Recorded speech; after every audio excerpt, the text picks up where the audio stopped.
अरे काली ये तेरा ওই গ্রিন কেট হয়ে গেছে আরে গ্রিন কেট রেটেল এটা বিষয়টা বলতো হ্যাঁ এটা বিষয় এই সারা বিষ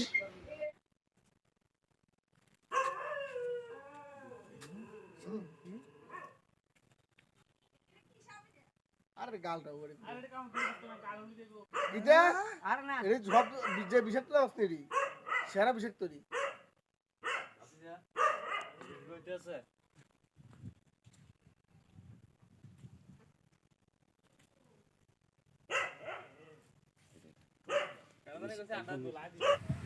নমস্কার শ্রদ্ধেয় দর্শক, শুভ সকাল। আমরা এই মুহূর্তে কথা বলছি উত্তর মহেশপুরের, এটা কার বাড়ি জানি, ইন্দ্রজিৎ বণিকের বাড়ি থেকে।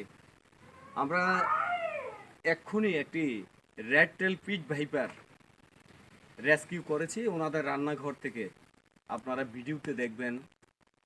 তো তীব্র বিষধর, যাই হোক উনি দেখেছেন, দেখে কল করেছেন। আগেও একদিন ওনাদের বাড়ি থেকে আমরা রেস্কিউতে এসে ঘুরে গেছি, তো আজ সফলও হয়েছি, রেস্কিউ কমপ্লিট করেছি। এক্ষুনি ওকে ওর একটা উপযুক্ত পরিবেশে আমরা রিলিজ করে দেব।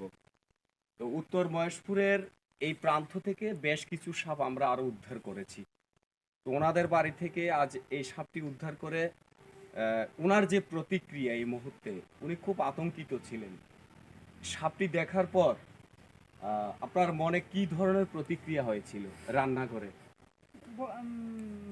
মনে হয়েছিল যাতে ও আমাকে কাটবে, বা আমাদের বাড়িতে যে আরো কয়েকজন আছে না ওদেরকেও কাটবে, ভয় হয়েছিল। এর জন্য আপনাকে কল করেছি।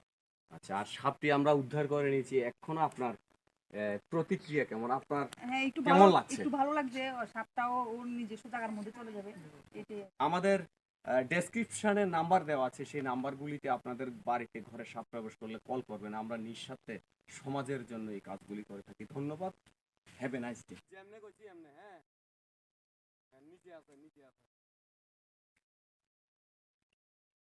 আর একটু পিছন হলেই দেখা যায় তো। আরো না এবার স্যার